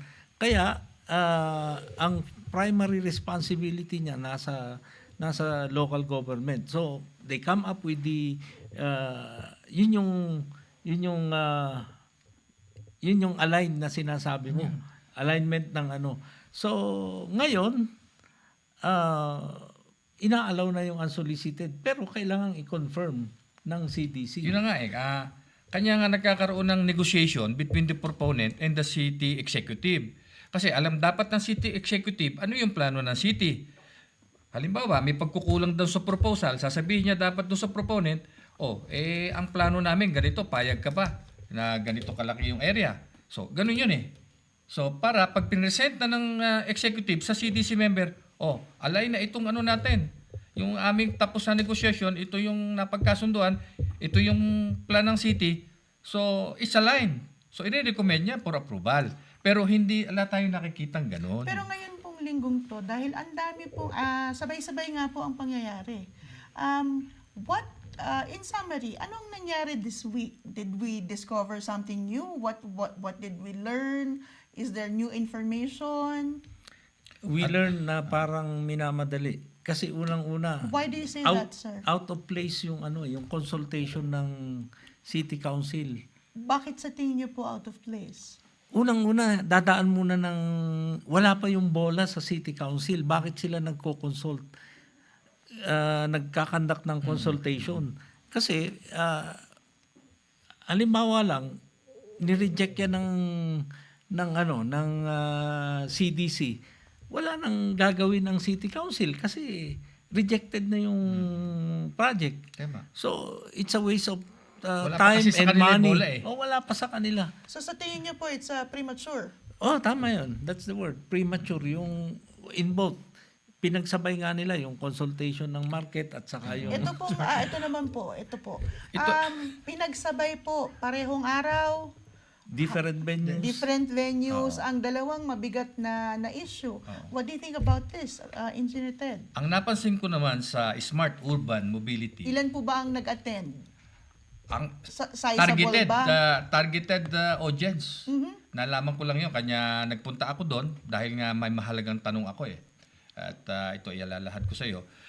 Yung nakikita ko sa Smart Urban Mobility naman, kung sa kanya, kay Atty. Abratique, sinasabi niya na Premature. minamadali. Ito naman, nakikita ko, pinipilit ng MPT Mobility takpan yung mga butas ng kanilang proposal.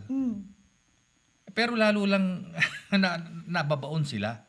Pinipilit nila like yung binago yung congestion charge na amount from 250 naging 150. So nabaon sila ron kasi wala naman palang mababawas sa sasakyan. Bakit ka pa magpo-propose ng congestion? Tapos dinagdagan ng area. 6 tourist spots. Dadagdagan mo. Nag-consultation ka last year. Wala yung mga yan. So, bali wala na ngayon yung previous consultation. Kasi bago na yung information. So dapat start over kasi dagdag. Kanya, mali Kanya lalo lang silang nababaon. Kanya, ang hirap pagtakpan ng isang mali. Pag mali talaga, mahirapan mo ng pagtakpan yan. Pero dito sa pinagsabay-sabay nga na araw, sa tingin niyo po ba nabigyan ng pagkakataon ng ating mga kasamahan sa Baguio na maka-attend? Dahil may mga kasama tayong gusto sanang mag-attend sa dalawa. Yeah. Pero dahil sabay nga, Katulad ko, isa lang. isa lang ang attendan ko. So do you think it's a strategy to divide? It seems. But I cannot say Pero na ganun. the efforts of the market public consultation was under the efforts of the office of Councilor Mulintas. Yes, Committee on Laws. Oo, hindi yung market and trade. Oo. It was a whole day But it activity. ended early. Yes, wala nang magtanong kasi isa yung issue. Ang point doon is parang alam nila na mahirap isara ng mga vendors yung to sacrifice siguro the whole day na mag-a-attend doon. So alam nilang weakness yan ng ating vendors. Not really weakness kasi marami rin nag-attend eh. Oh, marami rin nag-attend kasi they are concerned nga sila doon sa issue na 'yon. Yung nabanggit ni Joel kanina na yung mga consultations ina-avoid ng ganyan. Pero on our part, kailangan namin mag-attend kasi baka isipin nila na we are already waving. So kailangan i-voice out we are voicing out our opposition. And at the Kahit same na time, we see na parang futile, pero still we go there. I respect yung opinion ni Attorney Dizon with regards to attending the public consultation. Pero for me, meron tayo ring napapakinabangan dito. Kasi the negotiation, the consultation must not end there. Kung against man kami dito, hindi ibig sabihin pag hindi natuloy na, stop na yung paghahanap natin ng solusyon. No? Dapat tuloy-tuloy. Kanya kung ano man yung makuha natin dito sa consultation, magagamit natin ito kung another solusyon na makita natin. Magamit natin yung inputs dito para kung ano man yung panibagong solusyon na makita natin na tama at takma, ma-adapt natin itong Para mga sa dalawang issue. Yes, Tama? oo. Nagkaroon po Magagamit ng din natin. sagot si Councilor Mulintas tungkol dito sa ating natapos na consultation. According to our councilor, the consultation served several vital purposes. Number one, it reiterated the Council's 2020 decision. The Council's commitment to the PPP model. Number two, detailed negotiation outcomes. Attendees were updated on the results of extensive negotiations with SM Prime. Number three, address stakeholders' concerns. The consultation provided a platform for stakeholders to voice their concerns. Nangyari po ba itong tatlong points na nabanggit ni Councilor Joe? Kung nanonood po si Councilor Joe, kamusta po? Good evening, Councilor. Inaantay po kayo ng breaking point ulit sa ating susunod na issue. Well, as a platform, talagang napagbigyan yung mga stakeholders na i-voice out yung kanila. Pero as to yung mga details from SM Prime Holdings, Wala pa rin. Wala pa rin. Walang details yun eh. So, what was presented was yung dati nang ipine-present nila. Walang details dun. Of course, as with SM given the OPS, ready talaga sila to take on this development project because they see it as a chance to build a legacy. That's how they frame the narrative of developing the market. It's their legacy to the city of Baguio and to its people. By admission ni Mayor yesterday, parang they want to do this to balance o yung It's a form of yung redemption for them. redemption dahil do sa nangyaring yung 168 na mga trees na pinutol. Naging ano sila naging negative perception ng mga tao because of that. Pero ang nangyayari, negative pa rin yung perception regarding this market issue. Hindi niya matatakpan yung ng dating ng Nagkaroon po kasi ng malaking issue sa pagputol ng mga puno sa ating SM City Baguio area few years back. And this is one of the strong points na lumabas ang ating mga kasamahan sa Baguio sa kalsada at nagprotesta. Led of course by our the late former Bishop Carlito Senzon. It's one of the shining moments in the history of Baguio where we were led by a bishop to the streets for an environmental cause. And of course, this has become a thorn in the the history of SM kasi nga sa Baguio, it leaves a bitter taste in the mouth of our residents itong nangyari ng pagputol ng mga puno. Maaring sasabihin nila they have replanted and planted thousands and thousands of seedlings pero naaalala pa rin itong 182 movement. 182 ba yun? Oo. Akala ko 16. It becomes 168, it has 182. become their original sin. Yes. Kaya nga po hindi na itong project hindi nila ay sort of a redemption or this is a legacy project. Kumbaga it's a very personal project for SM to clear their name and do Baguio right para sa kanila in the perception of the corporate. Ganito po ang kanilang pag-frame ng narrative sa palengke. Wag naman nating kumbaga pakasamain ng SM na sa ganung kasukdulang. May sinabi kasi dun sa answer si Councilor Molintas no na that underscores the point that I was trying to make earlier. Yes. Sabi niya one of the reasons or one of the successes or gains of the consultation, market consultation that was held was it became an occasion for the city council to reassert their commitment to the PPP modality of Yes. developing the market. Yun ang point ko. When I heard that, ang feeling ko, you lost me right there. Wala na tayong pag-uusapan after that kasi I don't agree.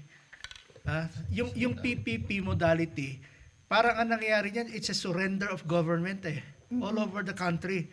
Every time that something needs to be done, surrender na. Now, I can understand if there are undertakings as big as, for example, an international airport. Talagang hindi kaya ng local government yan. O kaya a seaport or a manufacturing, an export processing, hindi kaya ng city yan. Pero kung market, little things like that, park development, o halimbawa yung mga parking facilities, those are undertakings that the city government should sink its teeth on as a functioning local government unit. Kaya kung ang sasabihin ng City Council ang commitment namin magmula ngayon, ang policy natin, ang number one mantra natin, PPP, you lost me right there. You are relinquishing your function as a local government unit kung ang sagot ninyo sa lahat ng problema, kumuha ng private investor. Diyan pumapasok yung sinasabi kong transactional politics na ang purpose na lang ng city government, mga officials natin, is to enter into these transactions with private corporations. Private na lang. Wala Para na silang sagutin sa mga naghalal sa kanila. Kaya kami mga naghalal naman, na wala rin naman kami, alam namin wala naman na kaming kapangyarihan para makiparticipate sa ginagawa nila, magkaroon ng public consultation, hindi naman kami pinagsasalita. O kahit magsalita kami, hindi naman kinoconsider yung sinasabi namin, we will just retreat to the power of our one vote. That's the one thing they cannot take away from us. For the second time around this evening, the one vote of Yes. Attorney Dizon is Very important. the ultimate power for him kasi they lost him at PPP. Ang masasabi ko sa lahat ng mga kaibigan natin, mga manonood, mga kababayan natin sa Baguio, on May 12, you, every individual, are the most powerful person in Baguio. Correct. Don't waste that opportunity. Tama, sir. I agree. Ngayon po, We will exercise that. mukhang nakabuo na rin ng slate si Attorney Abratique tsaka syempre si Engineer Ted. Buong buo na slate ko. Buong-buo Sa na team ko, talaga, syempre. syempre. Dadagdagan na lang. Ngayon po, natapos ang isang linggo na busy ang ating syudad. Nagsabay-sabay ang issue, nagsabay-sabay ang events. Now that we have finished this week of discourse, what can we now leave our viewers and ang ating mga kasamahan sa Baguio with regards to the market, sa congestion, and our general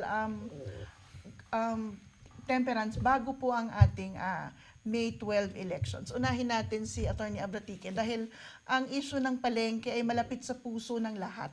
Aminin man natin o hindi, sabihin man natin na wala tayong pakialam dyan. Paubayan na natin yan sa mas nakakaalam. The market will still hold a special place in the hearts of the city of Baguio and its people. Sinabi ko na ito noon sa mga kasamahan ko sa palengke, sa mga vendors. For once, kalimutan nyo muna yung kaibigan, kamag-anak na yung tumatakbo, no? Ang isipin nyo yung inyong hanap buhay. So, for once, you vote for your future.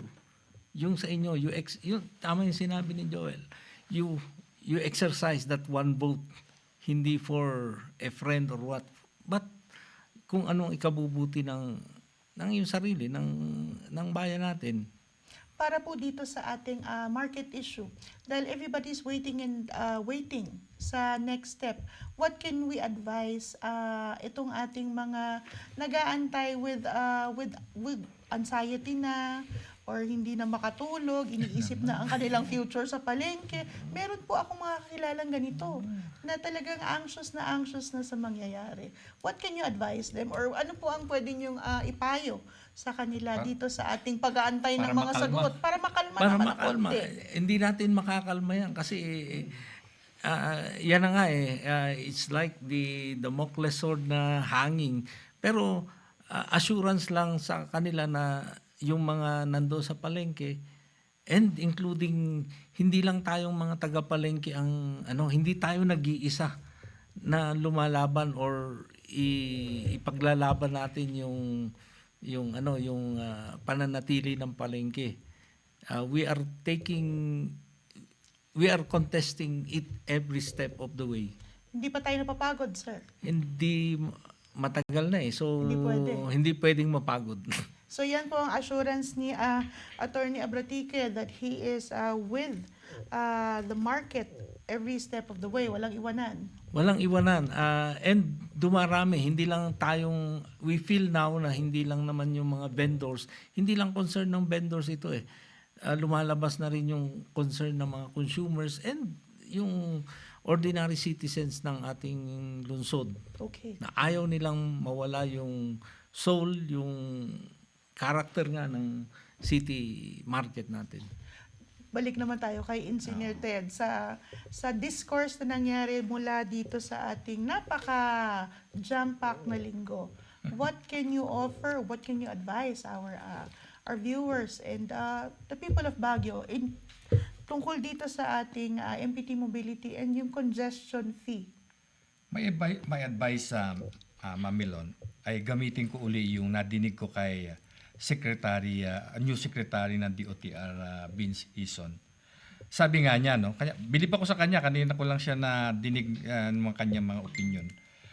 At sabi niya, pag nag-iisip ng solusyon dapat ang gobyerno, kailangan yung pagiginhawahin niya ang publiko. Publiko. Ang ganda nun. Kanya dapat yung mga leader natin o yung gusto nyo iluklok dyan, tingnan natin, dapat yung pag-iisip nila ay para paginhawahin yung publiko. Anumang aksyon na gagawin nila, anumang desisyon, see to it, dapat ng mga leaders natin to be, or a present leader, giginhawa ba ang taga Baguio kung ito ang gagawin ko? Giginhawa ba ang taga Baguio kung i-aprobahan natin itong PPP proposal na to sa public markets, as in Hydro, Smart Urban Mobility? Giginhawa ba pag magbabayad sila dyan pagdaan sa CBD? Giginhawa ba sila pag sakay na lang taxi may plus 50 pesos? Giginhawa ba yung mga motorsiklong nagra-ride pagdaan sa CBD plus 50 pesos? Di yung order natin sa Grab, Ma'am plus 50 pesos na yan pag merong congestion charge. So, yun sana ang tingnan natin. Kung sa lahat ng aksyon at desisyon, dapat publiko ang nakasentro. Kung giginhawa pa sila o hindi sa gagawin desisyon. So nandun na lang po tayo sa ease at sa pagginhawa ng ating mga buhay kung matutuloy itong mga proyektong ito. Yes. Basically, dun lang bababa ang desisyon. That's the gauge na pwede nating isabihin sa ating mga kababayan. Ikagiginhawa nyo ba ito? Yes.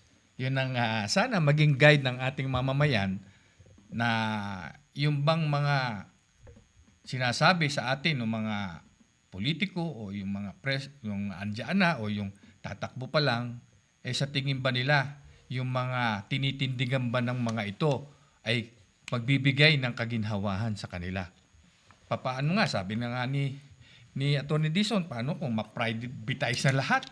Kasi alam nyo, pag na-privatize na tayo, tataas lahat yan.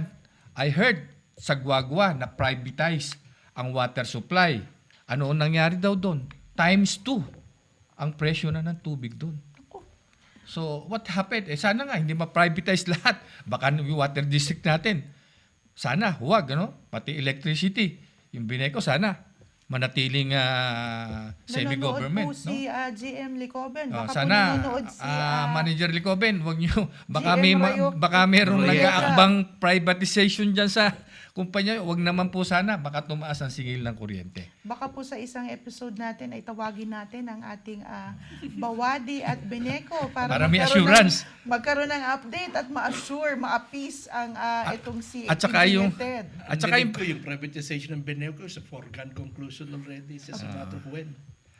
At pakiusap lang din, may nadidinig tayo nag-aambang pagtaas sa tubig. At sa aking pananaw, kung talagang tumaas ang production cost na hindi naman natin mapipigilan yan, dapat sana ito ipataw hindi sa residents of Baguio, doon sa commercial consumption. Ipasa mo yan sa mga turista, sa hotel, sa mga restaurant. Dahil papasa yan sa mga turista, hindi sa residents of Baguio. Kaya hindi mo mapigilan yung taas ng production cost, wag sa residents. Dapat sa commercial consumption. At ganun din sa kuryente. Kung medyong may pagtaas, pasa natin yan sa kung saan nagpupunta yung mga turista. Dahil para ko naman tayo, beneficiary naman tayo sa pagdami ng turista sa Baguio. Tama po. Mukhang may bago tayong isyong pag-uusapan sa closing ni Engineer Ted talaga. Ngayon punta po tayo kay Attorney Joel na we're very happy that you're with us tonight and we hope this is the start of many more guestings dito sa ating Breaking Point. Sana nga. Attorney Joel, what can you impart to our citizens ng Baguio at ating mga tagapakinig sa The Breaking Point? Be realistic. Yun lang ang aking be realistic. A lot of things, lahat itong mga issues ng development, etc. Wala akong naririnig kundi mga motherhood statements that can go either way. Kaya mahirap mag-evaluate ng mga motherhood statements tsaka good intentions. The road to hell is paved with good intentions. Sa akin, kung talagang gusto nating babalik we will get the government that we deserve. And we will deserve the government that we elect. Kaya nasa ating control 'yan. Huwag na tayong umasa na tayo pakikinggan sa mga bagay-bagay na hindi naman tayo kasama sa pagtitimbang ng mga pros and cons. Ini-inform lang tayo pero hindi talaga kinukuha yung consensus natin. Now, it would be a beautiful thing if we could kung pwede natin puwersahin in a way, yung ating mga opisyales na maibalik sila doon sa level of accountability na kailangan tanungin nilang sarili nila parate, can we defend this in Plaza Miranda? No, can we defend this in Plaza Malcolm Square? Kapag umabot na, pag nabuhay uli natin yung level of accountability ng ating city leadership so that they fear nothing and no one more than the people they serve, doon tayo makakasiguro lamang na talagang they will act in our interest and not in the interest that is best proposed by feasibility studies and accounting sheets and Excel worksheets. Hindi importante yan. Ang importante kung ano ikububuti ng taong bayan. Kung magkaroon ng expense, of course. Kaya tayo nagbabayad ng buwis para bayaran yung expenses incurred in the services na kailangan natin. Wag nating problemahin yung saan tayo kukuha ng pangkapital. I-preserve natin yung public sector ng delivery of services. Wag nating gawing public-private partnership kunyari, but it's really a public capitulation of duty, a total surrender of government to the dynamics of commercial play. No? Kahit na hindi mo imbitahin yung mga lahat naman na nangyayari sa Baguio, hindi naman in-invite yung mga yan. Nagkaroon ng napakalaking SM dito, hindi naman kailangan ng city policy to have that. Nagtataas ng mga condominium sa atin, hindi naman kailangan ng city policy about that. Private capital will seek where it will make profit. Hindi natin kailangan problemahin mag-invite ng capitalist. Pero yung sa atin talaga, yung tungkulin ng gobyernong panindigan at ibigay sa tao at ang tao naman binabayaran ng gobyerno para gawin yon, wag na natin isurrender sa private yung PPP na yan, reserve yan for undertakings that are way too big for the local government unit to take or way too complex a challenge for the government to take. But running a market, naglalako lang, hindi ganun kahirap yan. Kaya nga sabi ko, nung narinig ko yung commitment ng City Council sa PPP, if that is the thinking of any city councilor who is campaigning now, I will not vote for that councilor.